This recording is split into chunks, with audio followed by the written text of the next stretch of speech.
Hello friends, welcome to मेरा study point. आज है 31 जुलाई और 31 जुलाई के जितने भी इंपॉर्टेंट क्वेश्चन बनते हैं वो सब हम इस वीडियो में डिस्कस करेंगे। लेकिन उससे पहले हमेशा की तरह हमारी आज की सकारात्मक लाइन। आज की लाइन है, असफलता एक सीढ़ी है जो आपको सफलता की ओर ले जाती है, तो कभी भी असफलता से निराश नहीं होना चाहिए। इस लाइन से दोस्तों हमें बहुत प्रेरणा मिलती है, क्योंकि जीवन में कई बार होता है कि हम किसी कार्य में असफल हो जाते हैं। लेकिन असफलता का मतलब ये नहीं कि हम बिल्कुल फेल हो चुके। इसका मतलब ये है कि हमें जो है ना, थोड़ा सा कहीं कमी रह गई हमारे प्रयास में, उसको हमें सुधारना है और आगे बढ़ना है। इसलिए कभी भी असफलता से निराश नहीं होना चाहिए। ठीक है, इसी पॉजिटिव लाइन के साथ करते हैं शुरुआत। पहला क्वेश्चन है, किस देश ने हाई रेजोल्यूशन मैपिंग उपग्रह लॉन्च किया है? हाई रेजोल्यूशन मैपिंग उपग्रह ये लॉन्च किया है चीन ने। ठीक है फ्रेंड्स, चीन ने लॉन्च किया है। और इससे पहले भी पिछले सप्ताह चीन ने जो है ना, तियानवान नाम का एक उपग्रह लॉन्च किया था। अगर आप वीडियो देखते हैं तो आपको पता होगा। ठीक है, और अब किया है हाई रेजोल्यूशन मैपिंग उपग्रह। ओके, अब जिक्र हुआ है चाइना का, तो चीन की राजधानी है बीजिंग, राष्ट्रपति हैं शी जिनपिंग, मुद्रा है रेन मिनबी, जिसको युआन बोलते हैं लोकल भाषा में वहाँ पे। ठीक है, लेकिन ऑफिशियली मुद्रा का नाम है रेन मिनबी। और भारत और चीन के बीच में जो बॉर्डर लाइन है उसको कहते हैं मैकमोहन रेखा। ठीक है, और क्या है कि जनसंख्या की दृष्टि से भारत का दूसरा स्थान और चीन का विश्व में पहला स्थान है। ओके फ्रेंड्स, अगला क्वेश्चन, कपड़ा मंत्रालय के तहत कार्यरत भारतीय कपास निगम सीसीआई निर्यात को बढ़ावा देने हेतु किस देश में अपना गोदाम स्थापित करेगा? ठीक है, अब ये सीसीआई है, ये आपको बता दिया है। जैसे कि भारतीय कपास निगम, यानी कहने का मतलब क्या है कि सी से बनता है कॉटन, और सी से फिर नेक्स्ट सी है, इससे बनता है कॉरपोरेशन, और आई से इंडिया, यानी कॉटन कॉरपोरेशन ऑफ इंडिया, ये है भारतीय कपास निगम। तो किस देश में अपना गोदाम स्थापित करेगा निर्यात को बढ़ावा देने के लिए? वो देश है वियतनाम। ठीक है, कपड़ा मंत्रालय के तहत कार्यरत भारतीय कपास निगम यानी सीसीआई निर्यात को बढ़ावा देने के लिए वियतनाम में अपना गोदाम स्थापित करेगा। और सीसीआई बांग्लादेश के साथ 1.5 से 2 मिलियन गांठ कपास निर्यात करने के लिए समझौता ज्ञापन पर हस्ताक्षर करेगा। ठीक है, भारत ने बांग्लादेश और वियतनाम को चुना है क्योंकि उनके पास यूएस, यूरोप और चीन के बाज़ारों में शुल्क मुक्त पहुंच है। ठीक है, इसलिए जो है ना, वियतनाम को चुना है। और जिक्र हुआ है यहाँ कपड़ा या भारतीय कपास निगम का, तो कपड़ा मंत्री कौन है? हमारे कपड़ा मंत्री हैं स्मृति ईरानी। ठीक है, और जिक्र वियतनाम का भी हुआ है, तो वियतनाम एशिया महाद्वीप में है, इसकी राजधानी है हनोई और मुद्रा है वियतनामी दोंग। अगला क्वेश्चन, किस राज्य सरकार ने नौकरी चाहने वालों के लिए रोजगार बाजार नाम का पोर्टल लॉन्च किया है? रोजगार बाजार ये पोर्टल लॉन्च किया है, तो कौन सी राज्य सरकार है? वो राज्य सरकार है दिल्ली सरकार। ठीक है, दिल्ली सरकार ने नौकरी चाहने वालों के लिए रोजगार बाजार नाम का पोर्टल लॉन्च किया है। तो ये आपको ध्यान रखना है, नाम क्या है इसका? रोजगार बाजार। ठीक है, रोजगार बाजार पोर्टल है ये। इसमें नौकरी ढूंढ रहे लोग क्या कर सकेंगे? jobs.delhi.gov.in पोर्टल पर अपना रजिस्ट्रेशन करा कर अपनी क्षमता के अनुसार काम ले सकेंगे। ठीक है, और काम पा सकेंगे। ठीक है, अब जिक्र हुआ है सीएम का यहाँ पे, तो दिल्ली के सीएम हैं अरविंद केजरीवाल, और लेफ्टिनेंट गवर्नर यानी उपराज्यपाल है अनिल बैजल। अगला क्वेश्चन, डेयर टू ड्रीम, ठीक है, डेयर टू ड्रीम 2.0 प्रतियोगिता का शुभारंभ किसने किया है? तो ये शुरू किया है डीआरडीओ ने। ओके, जैसे ही आपको ये लाइन दिख जाएगी, डेयर टू ड्रीम 2.0 प्रतियोगिता शुभारंभ किसने किया, तो ये किया है डीआरडीओ ने। DRDO means defence research and development organisation. Okay, इसके द्वारा डेयर टू ड्रीम 2.0 योजना शुरू की गई है। पूर्व राष्ट्रपति और प्रसिद्ध वैज्ञानिक डॉक्टर एपीजे अब्दुल कलाम की 5वीं पुण्यतिथि के अवसर पर प्रतियोगिता का शुभारंभ किया गया है। डेयर टू ड्रीम 2.0 को देश के इनोवेटर्स और स्टार्टअप को बढ़ावा देने के लिए एक खुली स्पर्धा के रूप में शुरू किया गया है, यानी एक ओपन प्रतियोगिता है ये। ठीक है, तो देश भर में रक्षा और विमान प्रौद्योगिकी में नवाचार के लिए व्यक्तिगत रूप से और स्टार्टअप को उभरती हुई प्रौद्योगिकी को प्रोत्साहन देने के लिए प्रतियोगिता शुरू की गई है। और ये किसके द्वारा शुरू की गई है? डीआरडीओ के द्वारा। तो डीआरडीओ की स्थापना हुई थी 1958 में। हेडक्वार्टर है नई दिल्ली। अध्यक्ष हैं जी सतीश रेड्डी। अगला क्वेश्चन, उत्तर पूर्व के स्मार्ट शहरों में किस शहर का प्रदर्शन सबसे पहले स्थान पर रहा है? यानी उत्तर पूर्व का जिक्र है, हिंदुस्तान के जो उत्तर पूर्वी जो स्टेट हैं, जो स्मार्ट सिटीज़ हैं, उसमें किस शहर का प्रदर्शन पहले स्थान पर रहा है? तो वो शहर है अगरतला। ओके, और अगरतला कहाँ है? त्रिपुरा में है। स्मार्ट सिटी यानी कि स्मार्ट शहर, और स्मार्ट शहर का मतलब है, यानी स्मार्ट शहर होता क्या है ये बताया मैंने आपको यहाँ कि स्मार्ट शहर का मतलब है कि पानी, बिजली, शिक्षा, स्वास्थ्य, यातायात, सुरक्षा, मनोरंजन, कारोबार, रोजगार के अच्छे अवसर समेत तमाम सुविधाओं से भरपूर जो शहर होता है वो हर मायने में सामान्य शहरों से स्मार्ट होगा। इसलिए इस मकसद से प्रधानमंत्री नरेंद्र मोदी ने 25 जून 2015 को स्मार्ट सिटी योजना यानी स्मार्ट सिटी मिशन की शुरुआत की थी। तो कई बार क्वेश्चन ये पूछ लेते हैं कि भाई स्मार्ट सिटी मिशन कब शुरू हुआ था? तो ये शुरुआत हुई थी कि 25 जून 2015 से। ठीक है, अब जिक्र हुआ यहाँ पे अगरतला का, तो अगरतला त्रिपुरा की राजधानी है। यहाँ के सीएम है त्रिपुरा के बिप्लब कुमार देव, और गवर्नर हैं रमेश बैस। अगला क्वेश्चन, भारतीय मानक ब्यूरो के नए ऐप BIS केयर, ठीक है, ये भारतीय मानक ब्यूरो जो है उसने BIS केयर नाम का एक ऐप लॉन्च किया है। ठीक है, उसका उद्घाटन किसने किया, यानी किसने लॉन्च किया है? वो किया है रामविलास पासवान ने। ये रामविलास पासवान कौन है? केंद्रीय उपभोक्ता मामले, खाद्य और सार्वजनिक वितरण मंत्री। ठीक है, इन्होंने भारतीय मानक ब्यूरो यानी BIS की मोबाइल ऐप BIS केयर को लॉन्च किया है। ग्राहक अब एक ऐप के जरिए सामान की सत्यता की जांच कर सकेंगे। यानी BIS केयर जो आपकी ऐप है, इसके माध्यम से जो है ना, जो भी आप वस्तु लोगे जिसके ऊपर ये BIS का जो मार्का होता है, इस ऐप के माध्यम से उसकी सत्यता की जांच कर सकेंगे कि ये चीज़ असली है या नकली है। ठीक है, और सामान से जुड़ी कोई भी शिकायत, लाइसेंस, रजिस्ट्रेशन और हॉलमार्क की सत्यता की जांच भी इस ऐप के जरिए हो पाएगी। और मोस्टली लोग ये जानना चाहते हैं कि BIS का लगभग गोल्ड के ऊपर ज़्यादा प्रभाव होता है, तो आपका सोना कितना खरा है ये सरकार की ऐप बताएगी।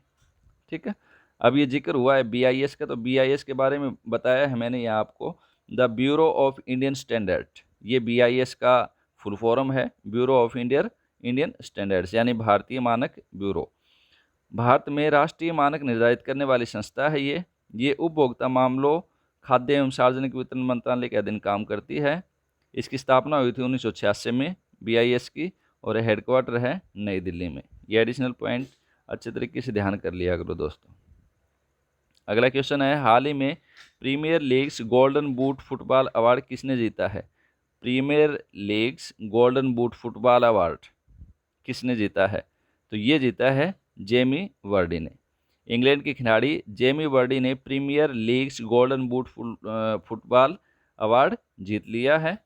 और ये अवार्ड उस खिलाड़ी को दिया जाता है जिसने फीफा विश्व कप में सर्वाधिक गोल किए हों। ठीक है, यानी फुटबॉल की जो प्रतियोगिता होती है, कोई भी प्रतियोगिता हो, स्पेशली फीफा का जिक्र किया है यहाँ पे, तो कोई भी प्रतियोगिता जो फुटबॉल की होती है, उस प्रतियोगिता में जिसने सबसे ज़्यादा गोल किए हों उसको दिया जाता है गोल्डन बूट फुटबॉल पुरस्कार। और इसकी शुरुआत कब हुई थी? 1982 में, तब इसका नाम गोल्डन शू था। फिर 2010 में इसका नाम बदलकर गोल्डन बूट कर दिया गया। ये भी एडिशनल पॉइंट होते हैं, ध्यान कर लेना। अगला क्वेश्चन, हाल ही में किस सौर ऊर्जा संचालित नौका ने गुस्ताव ट्रोवे अवार्ड जीता है? ये अवार्ड का नाम है गुस्ताव ट्रोवे अवार्ड। ओके, और ये किसकी प्रतियोगिता थी? सौर ऊर्जा संचालित जो नौकाएं थी उनकी। तो कौन सी सौर ऊर्जा संचालित नौका ने ये जीता है? तो ये जीता है आदित्य नाम की सौर ऊर्जा संचालित नौका है, इसका नाम है आदित्य। इसने गुस्ताव ट्रोवे अवार्ड जीत लिया है। भारत की पहली और सौर ऊर्जा संचालित नौका, यानी भारत की पहली है जो सौर ऊर्जा संचालित है ये नौका, आदित्य, ने इलेक्ट्रिक बोट्स और बोटिंग में उत्कृष्टता के लिए प्रतिष्ठित गुस्टावे ट्रोवे अवार्ड जीता है। इस नौका को शुल्क यात्री सेवा के लिए तैयार की जाने वाली नौकाओं की श्रेणी में दुनिया की सबसे अच्छी इलेक्ट्रिक बोट घोषित किया गया है। ठीक है, ये नौका केरल सरकार की है, यानी इसका नाम जो आदित्य है ये कहाँ की है, सौर ऊर्जा वाली नौका ये है केरल में। ठीक है, और इस पुरस्कार को पहली बार दिया गया है, ये जो गुस्ताव ट्रेवे अवार्ड है इसको पहली बार दिया गया है, जो दुनिया का एकमात्र ऐसा सम्मान है जिसे किसी ऐसे व्यक्ति और कंपनियों को दिया गया है जो अत्याधुनिक इलेक्ट्रिक नौकाओं का निर्माण और नवाचार करने में लगे हुए हैं। अगला क्वेश्चन है, हाल ही में आईटीसी ने किस मसाला कंपनी का अधिग्रहण किया है? तो आईटीसी ने अभी हाल ही में किया है सनराइज फूड्स का अधिग्रहण। ठीक है, यानी सनराइज फूड्स अब किसके अधीन हो गई? आईटीसी के अधीन, यानी आईटीसी ने इसको खरीद लिया है। ठीक है, और आईटीसी क्या है? आईटीसी है आपकी इंडियन टोबैको कंपनी, इसकी फुल फॉर्म है। ओके, और अब इसका नाम है इंडियन टोबैको कंपनी, यानी आईटीसी लिमिटेड अब इसका नाम हो गया है। ठीक है, और पहले क्या था, ये लगभग सिगरेट जो थी, सिगरेट और तंबाकू संबंधी जो है ना इसके उत्पादन हुआ करता था इसका, लेकिन अब विभिन्न क्षेत्रों में कारोबार करने लगे। ये अन्य जो क्षेत्र हैं जैसे होटल्स हैं, इनमें भी ये अपना कारोबार जमाने लग गई है अब। ठीक है, तो इसने आईटीसी ने मसाला कंपनी सनराइज फूड्स को अधिकृत कर लिया है। अगला क्वेश्चन, हाल ही में किस देश ने जरकान मिसाइल पूर्वक परीक्षण किया है? जरकान मिसाइल का परीक्षण कर लिया है, तो ये है रूस। ठीक है, आपको ये ध्यान रखना है कि जरकान मिसाइल का परीक्षण किसने किया है? तो ये परीक्षण किया है रूस ने। अब रूस का जिक्र हुआ है, राजधानी है मास्को, राष्ट्रपति हैं व्लादिमीर पुतिन, और इन्होंने जो है ना हाल ही में कुछ दिनों पहले जनमत संग्रह कराया था, जिसके आधार पे जो है ना अब संविधान में संशोधन करके ये 2036 तक यहाँ के राष्ट्रपति बने रहेंगे। अगला क्वेश्चन, किसने जलियांवाला बाग हत्याकांड का आदेश दिया था? अब ये हमारा स्टैटिक जीके के 5 क्वेश्चन हैं, आगे जो दे रखे हैं ये 10 तो हमारे करंट अफेयर थे, ये हैं 5 स्टैटिक जीके के। तो पहला क्वेश्चन है इसमें, किसने जलियांवाला बाग हत्याकांड का आदेश दिया था? तो ये दिया था जनरल डायर ने, अंग्रेज अधिकारी था जनरल डायर, इसने जलियांवाला बाग हत्याकांड का आदेश दिया था। और ये हत्याकांड कब हुआ था? 13 अप्रैल 1919 को। पहला क्वेश्चन तो बनता है ये वेरी इंपॉर्टेंट कि जलियांवाला बाग हत्याकांड कब हुआ था? 13 अप्रैल 1919 में। ठीक है, अब ये था क्या जलियांवाला बाग, इसके बारे में आपको बता रखा है, इसमें भी काफ़ी एडिशनल पॉइंट है। जलियांवाला बाग हत्याकांड भारत के पंजाब प्रांत में अमृतसर के स्वर्ण मंदिर के निकट जलियांवाला बाग में 13 अप्रैल 1919 बैसाखी का दिन था। उस दिन ये हत्याकांड हुआ था। रॉलेट एक्ट का विरोध करने के लिए एक सभा हो रही थी। ठीक है, रॉलेट एक्ट था, कानून बनाया था रॉलेट एक्ट, यानी इसके तहत क्या था, किसी को भी बिना किसी कसूर के गिरफ्तार किया जा सकता था। ठीक है, कोई गवाह की ज़रूरत नहीं थी, किसी को भी गिरफ्तार करके जेल में डाल सकती थी गवर्नमेंट। तो ये रॉलेट एक्ट था। ठीक है, इसके विरोध में एक सभा हो रही थी जिसमें जनरल डायर नामक एक अंग्रेज अफसर ने अकारण बिना किसी कारण की उस सभा में उपस्थित भीड़ पर गोलियां चलवा दी, जिसमें लगभग 400 से अधिक व्यक्ति मारे गए। ओके, अगला क्वेश्चन, सिंधु सभ्यता का बंदरगाह शहर कौन सा था? यानी सिंधु सभ्यता, हड़प्पा सभ्यता जो बोली जाती है, इसका बंदरगाह शहर कौन सा था? वो था लोथल। ठीक है, ये पोर्ट के रूप में काम करता था, बंदरगाह था उस टाइम। और अब सिंधु सभ्यता का जिक्र हुआ है, तो सिंधु घाटी की सभ्यता की खोज दयाराम साहनी ने की थी। ओके, 1921 में। ये इंपॉर्टेंट क्वेश्चन है कि किसने की थी, कब की थी? 1921 में दयाराम साहनी ने। और ये सभ्यता सिंधु नदी के आसपास फैली हुई थी, इसलिए इसको सिंधु घाटी सभ्यता कहते हैं। अगला क्वेश्चन, भौगोलिक ग्रंथ किताब उल हिंद, ये किताब उल हिंद अरबी भाषा का जो है ना ग्रंथ है, तो इसके लेखक कौन हैं? तो इसके लेखक हैं अल-बेरूनी। अल-बेरूनी की 14 पुस्तकों में से सबसे प्रसिद्ध एशिया के इतिहास का प्रमुख स्रोत है, ठीक है, ये किताब उल हिंद। ओके, और अल-बेरूनी कौन था? अल-बेरूनी महमूद गजनवी की सेना के साथ भारत आया था और कई वर्षों तक पंजाब में रहा था। इसने यहाँ के धर्म ग्रंथों का अध्ययन किया और तहकीक-ए-हिंद पुस्तक लिखी, जिसका अर्थ है भारत की खोज। यानी इसकी एक दूसरी पुस्तक और है जिसका नाम है तहकीक-ए-हिंद। तो दोनों बहुत इंपॉर्टेंट बुक हैं ये, तहकीक-ए-हिंद और किताब उल हिंद। ठीक है, अल्बेरोनी ने लिखी थी। अगला क्वेश्चन, रिक्टर स्केल का उपयोग किसके मापन में किया जाता है? रिक्टर स्केल तो आपने बार बार सुना होगा, भूकंप जब आता है तो उसके झटकों के को जो नापा जाता है वो मापा जाता है रिक्टर स्केल के ऊपर। ठीक है, तो ये इसका आंसर क्या हुआ? भूकंप। ठीक है, अब रिक्टर स्केल का विकास कब हुआ था? इसका रिक्टर स्केल के बारे में, रिक्टर स्केल का विकास 1935 में कैलिफोर्निया इंस्टीट्यूट ऑफ टेक्नोलॉजी के चार्ल्स रिक्टर, इन्हीं के नाम पे जो है ना रिक्टर पैमाना है ये, चार्ल्स रिक्टर और बेनो गुटेनबर्ग ने मिलकर इसका आविष्कार किया था। अगला क्वेश्चन, लोकसभा के चुनाव लड़ने के लिए उम्मीदवार की आयु कितनी होनी चाहिए?